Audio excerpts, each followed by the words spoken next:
আসসালামু আলাইকুম। আশা করি আপনারা সবাই ভালো আছেন। নতুন আরেকটা ভিডিওতে আপনাদের সবাইকে স্বাগত জানাচ্ছি। সৌদি আরবে ২০২৫ সাল চলে এসেছে, আর এই ২০২৫ সালে প্রবাসীদের জন্য বিশাল একটা আপডেট আনা হয়েছে। আর এই আপডেটে আমাদের প্রবাসীদের অনেকটা দুঃসংবাদ বয়ে চলে এসেছে।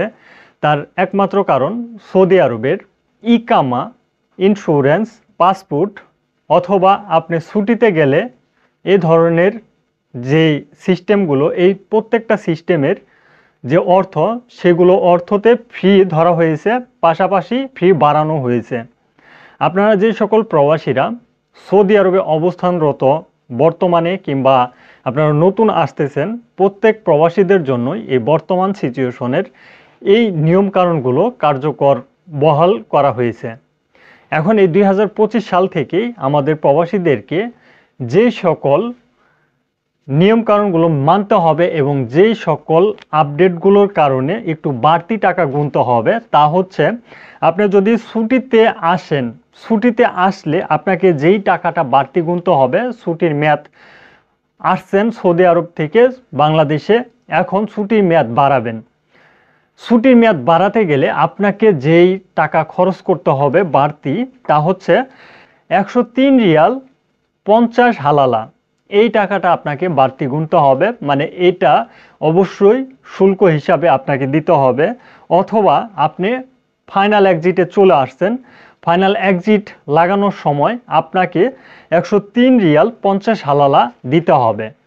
এটা কিন্তু নতুন একটা আপডেট, শুধুমাত্র এই ফাইনাল এক্সিট কিংবা এক্সিট টিএনটি এটাই কিন্তু না, এছাড়াও ইকামার রিনিউ করার ক্ষেত্রে আপনাকে বাড়তি ফি প্রদান করতে হবে ৫১.৭৫ হালালা, মানে আপনাকে ৫১ রিয়াল ৭৫ হালালা এটা বাড়তি গুনতে হবে।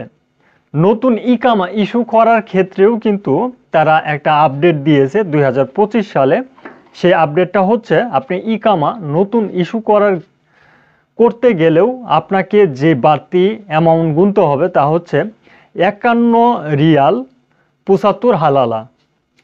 এরপর পাসপোর্ট মালুমাতের যে বিষয়টা থাকে প্রবাসীদের, এই পাসপোর্ট মালুমাত করতে গেলেও আপনাদেরকে এখন ৬৯ রিয়াল গুনতে হবে।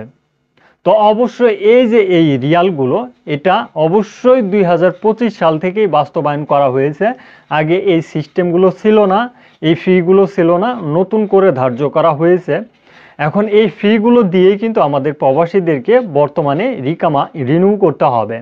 আর এই ফিগুলো দেওয়ার সিস্টেমটা হচ্ছে আপনার কফিলের যেই বিজনেস আপসের প্ল্যাটফর্ম রয়েছে, সেই স্পন্সরের আপসের প্ল্যাটফর্ম থেকেই কিন্তু এই ফিগুলো প্রদান করতে হয়। এগুলো কিন্তু আপসের ইন্ডিভিজুয়ালের মাধ্যমে আপনারা কিন্তু প্রদান করতে পারবেন না, এটা অ্যাকচুয়াল কফিলের কাজ। এখন কফিল যদি এই পেমেন্টগুলো বাড়তি পেমেন্ট করে, সেই ক্ষেত্রে কিন্তু এর দায়ভার প্রবাসীদের উপরে কিন্তু চেপে আসে। তার মানে ২০২৫ সালে আমরা সবচাইতে একটা দুঃখজনক যে বিষয়টা, তা হচ্ছে এই ফিগুলো প্রদান করতে হবে প্রবাসীদের। এই ফিগুলো আগে ছিল না, এখন নতুন করে যুক্ত করা হলো ২০২৫ সালে।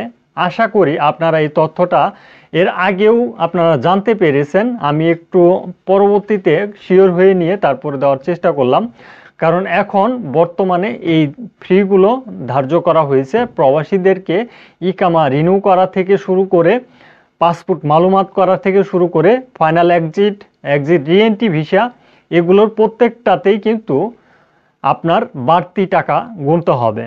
তো আশা করি বুঝতে পারছেন। ধন্যবাদ সবাইকে। সালামু আলাইকুম।